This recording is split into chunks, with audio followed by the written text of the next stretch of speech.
Welcome to this lesson on transformations of parabolas. Today, we are focusing specifically on reflections and understanding what happens when the coefficient becomes negative.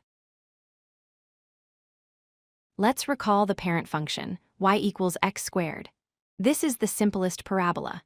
Notice that it opens upward like a smile, and its vertex sits right at the origin, 0, 0. In the general equation, y equals x squared, the value of a controls the shape.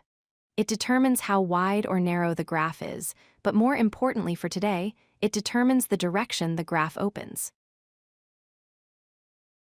Here is the key rule. If a is a negative number, the parabola reflects over the x-axis. Instead of opening upward, it flips over and opens downward. Think of it as a frown. Let's look at this visually. The dashed gray line is our original y equals x squared. The red line is y equals negative x squared. Every positive value on the original graph becomes a negative value on the new graph. What happens to the vertex?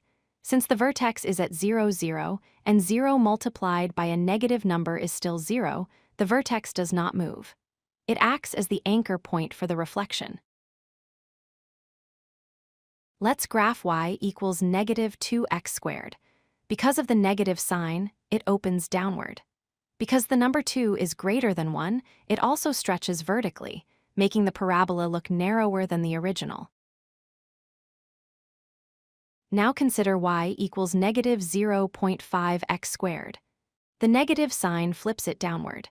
But since 0.5 is less than 1, the graph is compressed vertically, making it look wider. We see this shape in the real world all the time. Gravity acts as a negative force. When you throw a ball or watch water in a fountain, the path is a parabola with a negative a value. To summarize, a positive a means the graph opens up. A negative a means the graph opens down. This flip is called a reflection over the x-axis, and the vertex at the origin remains unchanged. If you like this video, hit that like button and don't forget to subscribe. Visit codelucky.com for more such useful content.